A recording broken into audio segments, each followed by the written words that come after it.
Carlsbad, People, Purpose, and Impact, an essential podcast for those who live, work, visit, and play in Carlsbad. Good afternoon and welcome, everyone. My name is Brett Schanzenbach. I am the president and CEO of the Carlsbad Chamber of Commerce, and I'm your host today.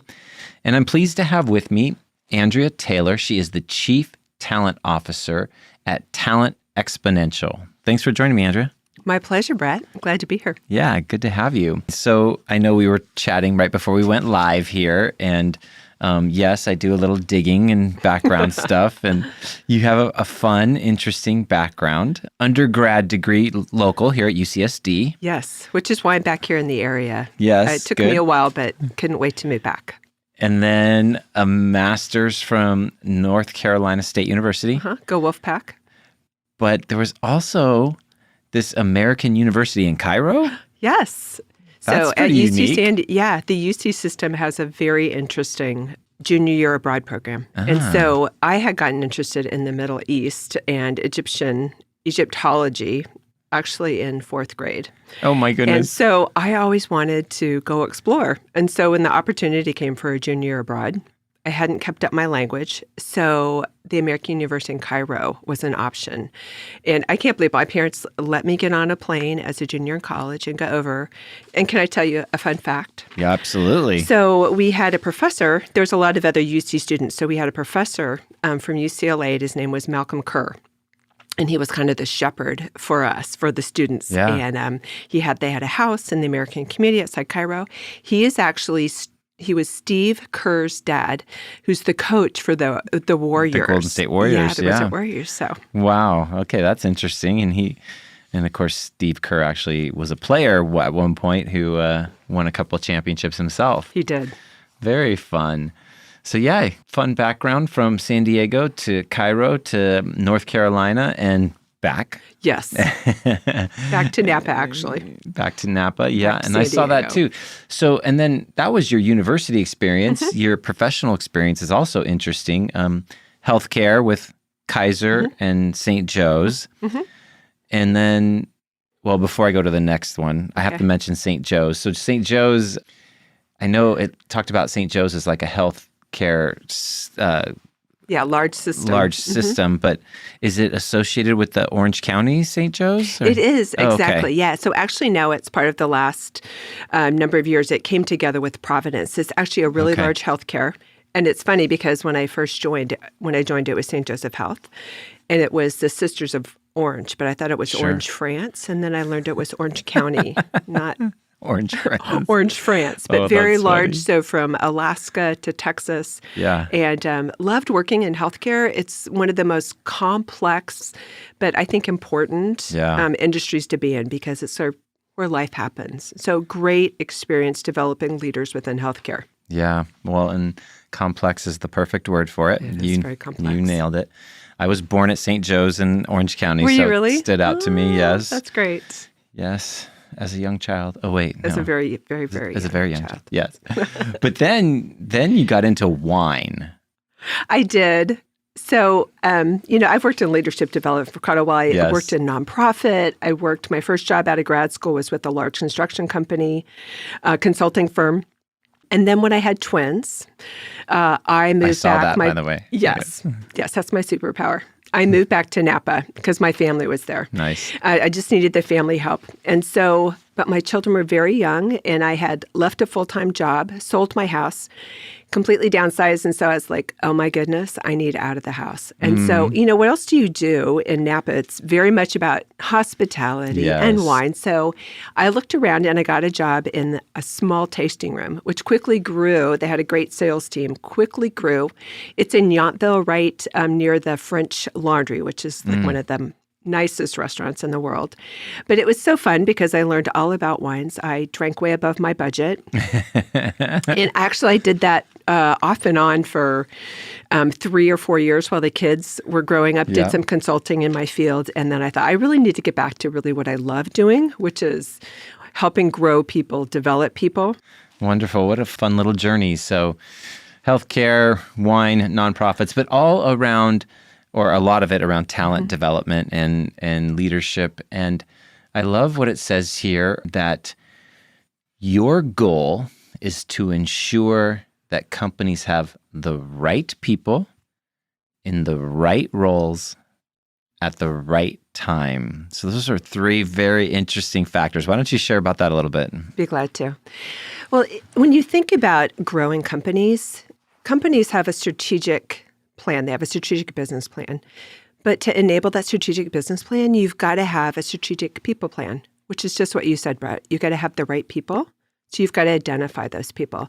And when I work with companies, that's one of the very first steps that I do is to work with particularly the leadership team and say, who do you have on your team within your company? What are their skills? Who are your high potential people who have potential for growth? Who are your solid performers? So really identifying that you have the right people. And then are they in the right positions? And then probably my favorite part of the work is helping grow those leaders and creating like that succession plan process. It's kind of like when you think about the Padres, where you have your A team, where you have your players, farm leagues. Right. Yeah. And then you have the people so that they're ready to step in, Yeah. because not having those people ready to step into roles can cause a huge disruption of Yes. business, lack of engagement, productivity, so many things. And so it's so important to have that plan where you create like what I call a strategic talent plan so that it really does support your business. Oh, that's wonderful. So you started Talent Exponential when? A couple of years ago, I started Okay. working on it. I actually have done this process inside healthcare. I Right. learned it when I was with Kaiser. And it's one of my favorite processes because to me, leaders create culture. People stay I at jobs. totally agree. I read that recently Gallup's like 70% of an employee's engagement and decision to stay with the job is based on their leader. If you don't have good leaders in companies, people will leave. And now it's like, it's really a challenge to find that talent you need. So you're Yes. better off growing them internally so they're ready to step into those roles. Yeah, very true. Very, very cool. So you gleaned what you are now sharing with companies from your time at Kaiser. And of course, you've carried it through and you've shared it other places and beyond. And now, so talk to us about who is a great target for you these days to work with, in the current setup that you have. Yeah. A lot of times people ask me, is there a specific industry? And it's like leadership, abilities, and skills are transcend industries. That leadership skills are leadership skills. Being an empathetic leader, being a visionary leader, being one that engages and develops people, it really transcends industries. But in my case, smaller companies don't really have enough layers of management to really invest in that. Big companies probably have a strategic HR person like myself. Right. And so kind of that mid-sized company where they have tactical HR, people who are doing benefits and Right. hiring, et cetera, but don't have a strategic partner like myself who could come in and say, let's look at who the people you have. Let's think about not only who do you need now, but what might you need if you're going to grow to the next level. And how do you develop and identify those? Maybe there's people in the wrong place too. Yeah. Like you need to move them out and having that discussion as a leadership team and then providing resources to develop them. So particularly mid-sized companies. I've worked with golf course management companies. Okay. We would joke in Napa and Sonoma, it was all about beverages. It was either dairy or wine. And so I've worked across those. So a lot of different industries, healthcare, but that mid-size is probably the company that could benefit the most for what I provide. And there's a lot of different definitions of that term mid-size. So when you're saying that word mid-size, what does that mean to you? For me, it's more about the employee, the management stack. Do Yeah. they have multiple layers, probably 4 or 5 layers of management? It could be up to 500 people. Gotcha. So it's like being able to look across. Do you have enough people to see, do you have the right people, getting them on the bus in the right seats, as Jim Collins would say? Yeah, very cool. All right, we're going to take a brief pause. We're talking to Andria Taylor, the Chief Talent Officer at Talent Exponential. And we're going to take a pause, let our sponsor message come through. And when we come back, we're going to be talking about some of the things that are going on in the world of talent and Exodus and all that stuff. So stay with us. We'll be right back.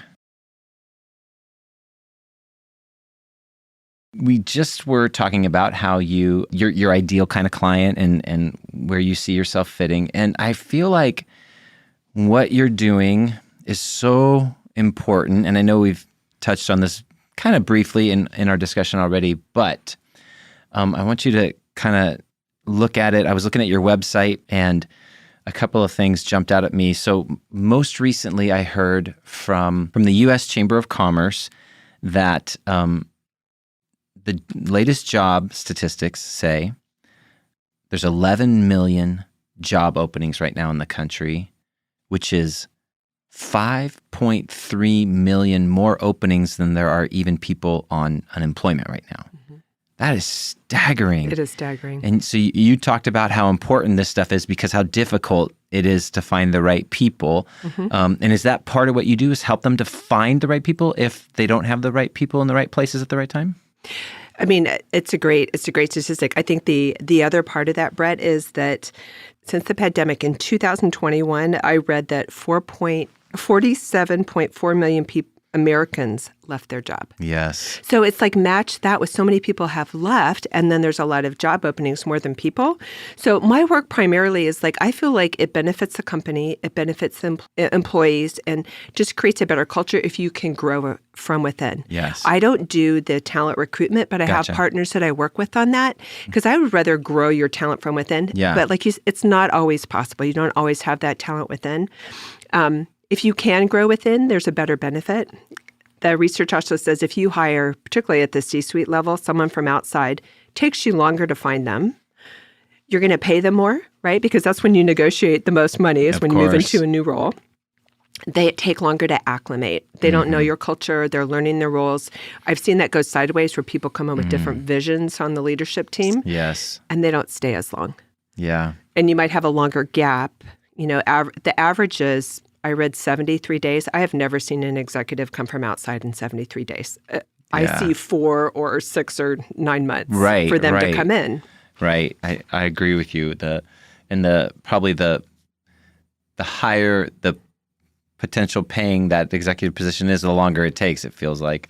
I don't know if that's, I think so. Yeah. So that was in my notes too, to talk about the Great Resignation that you just brought up. And that cost of turnover is brutal to a company, you know, and you teased it a little bit, but that disruption, I mean, when you have to bring in a new person, the training, and it's not just the training of that person, but who all's involved in that training. And even once they get trained, no matter what, it takes a while to ramp up to really be like fully immersed. It does. And it's not just the skills, Brett, that you're talking about. It's the understanding of the culture and how we operate and what's important, and building the relationships. You know, every company I've worked with says we're a relationship business because it is about relationships. Yes. It's like it's about relationships at the chamber. Yes. You know, the chamber is really built on those key relationships. So it just takes longer to understand and to come on. I read that it can cost 50% of an executive level salary to replace them. Wow. So that includes, so if you're paying an executive, let's just say $200,000 a year, and it costs $100,000 to replace them, you could invest that in some leadership development, right? Yeah. You could invest that a lot if you're growing people and have them ready. Plus, there's less disruption for the entire organization because it makes everybody a little nervous when you bring a new executive in and where are we going? So, it's funny. I call it the big quit, the Great Resignation, the big quit. Yep. You know, there's a new thing about quiet quitting, where people are just, they're not, giving 150% anymore. You're right. I feel like it's even more important now to help people look inside and grow their employees because it's for their benefits, employees' benefit, particularly like Gen X. They like, if there's a career path or high potentials, if they see a career path, they're much more likely to stay with your company than if they don't. And organizations don't always spend that time doing that process to evaluate and figure out who can I grow within my own company. Well, speaking as a Gen Xer, I would agree with you. Yes, 100%.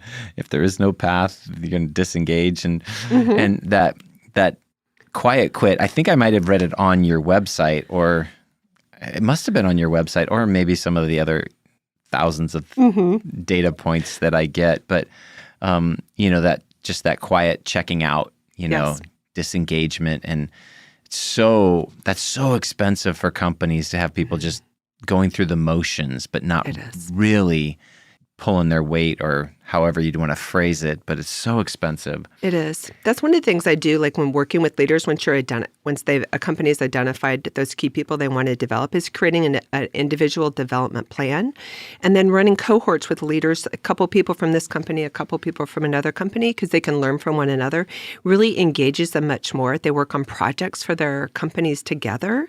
So I think if you can make that development process that much more engaging, because people development has to be tied to your strategic business goals, right? It's not just leadership development for leadership development. It needs to serve to further your business goals. I think that's a gap that, kind of generic team building or different things has. It's like when you're building leaders, it needs to be in support of where your business needs to go, both now and looking for future growth. Yeah, I love that. Makes sense. And is that whole process you just described, is that part of what you refer to on your website as deepening your talent bench? Yes. You think about like your bench, that's why baseball's the perfect analogy. It's like, who's sitting on your bench? Who's ready to step in? Yeah. Or do you have somebody on that bench that is just holding other people back, right? Like, 'cause sometimes people land in roles or they've been there a long time and they need to kind of move up or move out. But it's building that, what they call that leadership pipeline, that bench. That's where the term comes from. Yeah, no, that's wonderful. And I think that was interesting too, what you shared about the Gallup information about how people, a lot of what people will stay or leave is based on their individual leader, and which, as you said, comes down to the culture that leader is creating, exactly. Throughout the organization. And, that this is an issue whether you're a 5-employee company or a 500-employee company. Creating a culture is an intentional act to create something that is part of your vision. I agree. And you really nailed it and that's why my focus is on leadership. The longer I've been in the industry, because I've been doing some type of training and development, leadership development for 15, 20 years. It's like leaders create culture. Mm-hmm. The quote that culture will eat strategy for breakfast. I'm like, but leaders create culture, yes. Right? And so that's why it's so important, I think, to develop leaders and grow them up. And it's not just about leading performance anymore. It's really about creating culture, empathy, self-awareness, self-understanding, growth like that. You're seeing so much more of that about leadership development these days because it's just so important. And people also want to align with companies that are doing good. Oh yes, very much so. They want to feel there's a broader purpose to what they're doing, and and that can take a lot of different forms. I've seen companies who are straight up manufacturing companies, but they have been successful, and so they have such a corporate philanthropic nature with those profits, and anybody on their team could come forward and say, hey, I think we should support this or that. And, and then they will. I mean, that takes it away from just, oh yeah, we're building military grade radios or something. You know what I mean? Yeah. It's a higher vision. Higher purpose. Yeah. Well, and I think that's a thing a leader can do is to help people see, here's why we're doing this. Here's the impact it really has that employees at lower levels may not always see. Like, here's our vision and the impact that we have on society. And, being socially conscious, how are we doing that? Like when you think about investing, what are companies investing in? Leaders really kind of do help set that culture. They should model that as well. So very important. Indeed. And in this environment where it's so hard to find the perfect people or find, because like you pointed out, if you're going to bring in somebody from the outside, you're going to pay more. There's no way around it. So much better to invest in creating an environment that people want to be a part of. At the Chamber, we're a nonprofit, which has funding challenges at times, but and so we know like our team members who are so talented that they could probably do better compensation-wise if they were to move out to the private sector, whether that be moving back to the private sector or moving to the private sector for the first time, whatever it is in their case. But we try to make this place really hard to leave. That's my goal. That's great. Exactly. Really hard to walk away from on multiple different levels. And I'm blessed. We have a fantastic team, and I feel very fortunate with all of them. But yeah, to your points, it's all about it comes from the top down. It really does. I had one leader, Brett, when I worked in nonprofit. I'll never forget. Yeah, he said to me, he called one of the other workers and myself into his office, and he said, "Where would you like to be in 5 years? And how can I help you get there?" Nice. I didn't really have an answer at that point, but I have never forgotten that type of what I call like an open-handed leader, where like, I'm not trying to hold on to you. Yeah. I want to help to grow and develop you. And I think that's another reason why it's so important to invest in your people. Yeah. Because the other side I've seen where leaders are like, I'm not interested in growing you because you do such an amazing job here. And those people leave. Yeah. And they go to other organizations and they find a place where they grow and develop. And it's a disservice to the person as well as to the organization, because particularly people that have a lot of capability that you could grow. Great point. Very good point. So I know you already said it earlier, but I did see that you, in the past, I think in Napa, led the Mother of Twins Club. Yes, I did. So I'll just say I tend to like jump in, and I love to lead myself and teach. My twins were 9 months when I moved to Napa. So even though my mom lived there and my brothers, I didn't know a lot of people. Sure. And so my mom they had like kind of like a downtown market, like they called it a chef's market, and they had a table there for the Mothers of Twins Club. Wow. So I joined, and it was the most amazing support group. That's great. Because most of them, I'd say there was a dozen moms, and we all had kids around the same age, and they're twins. And it was really a support group. We drank a lot of wine and talked about our kids together. We do events together every year. And so I ended up being the president for that, just to keep it going. It's such a challenging experience. It's an amazing experience, but very challenging. And so to be there to help provide support for new moms and go, oh, you should get this, or talk with this person, or just like, let me watch your kids for a couple hours. Sure, you can take a nap, that type of support. Yeah. It was just invaluable for me. It provided me a group of friends, and My sister and her husband had twins. Their first kids, they had twins, and then they had one more a couple years later. So I saw that firsthand. You know what that's like, right?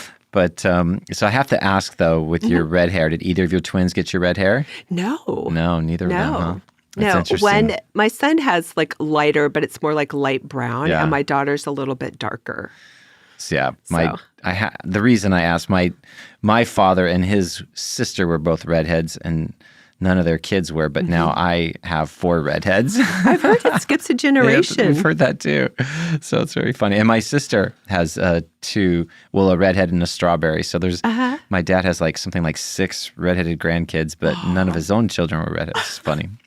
So funny.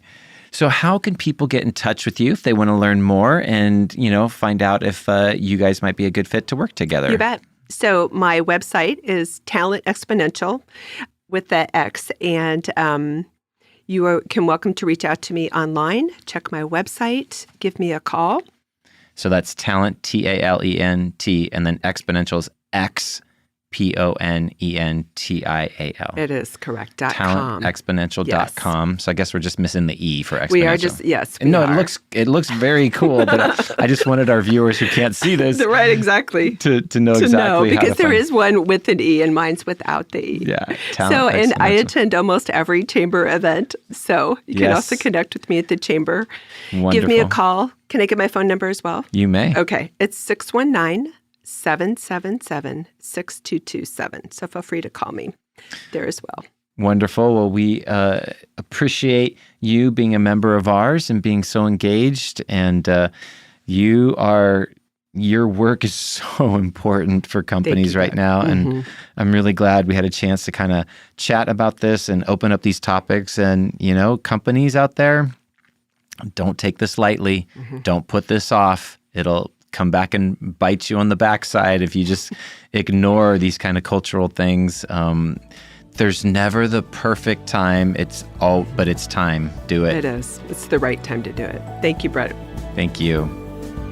Thanks for joining us on our Carlsbad People, Purpose, and Impact podcast today. If you enjoyed it, please hit the follow button on wherever you get your audio. And please tell a friend. We would love to hear your feedback, which you can share at carlsbadpodcast.com. You can leave us a review, ask a question, or leave an audio comment, which we can play on the show in the future. And that's all we have for today. Can't wait to see you next time on Carlsbad People, Purpose, and Impact. And remember, share some kindness today. It's free, creates goodwill, and makes you feel great.